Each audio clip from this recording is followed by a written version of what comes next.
আলহামদুলিল্লাহ সূরাটা বলো তো দেখি। আলহামদুলিল্লাহিল্লাযী আতামানা ওয়া সাকানা ওয়া জালানা মিনাল মুসলিমিন। সুন্দর আছে।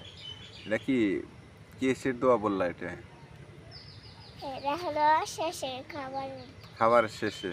তাহলে খাবারের আগের দোয়াটা বলেন দেখি। বিসমিল্লাহ ওয়ালা বারাকাতিল্লাহ। ঘুমানোর দোয়াটা বলেন দেখি। আল্লাহুম্মা বিসমিকা মুতাওয়াজ্জিহ। তারপর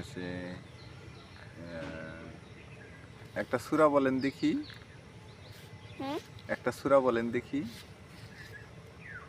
আউযু বিল্লাহি মিনাশ শাইতানির রাজিম। বিসমিল্লাহির রহমানির রহিম। আলহামদুলিল্লাহ রাব্বিল আলামিন আর রহমানির রহিম মালিকি ইয়াউমিদ্দিন ইয়াকা না'বুদু ওয়া ইয়াকা নাস্তাইন ইহদিনাস সিরাতাল মুস্তাকিম সিরাতাল লাযিনা আন'আমতা আলাইহিম গায়রিল মাগদুবি আলাইহিম ওয়ালাদ-দাল্লিন। সুন্দর হয়েছে, থ্যাংক ইউ।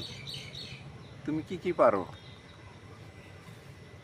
কলান নবিয়্যু আর হাদিস পারো? হাদিস। একটা হাদিস বলো দেখি। কলান নবিয়্যু সাল্লাল্লাহু আলাইহি ওয়াসাল্লাম ইফতাহুল জান্নাতি সাল্লাল্লাহু আলাইহি ওয়াসাল্লাম বলেছেন নামাজ বেহেশতের চাবি। নামাজ বেহেশতের চাবি, নবী করিম সাল্লাল্লাহু আলাইহি ওয়াসাল্লাম বলেছেন। হাদিসটা তো সুন্দর। আচ্ছা, থ্যাংক ইউ, ধন্যবাদ তোমাকে।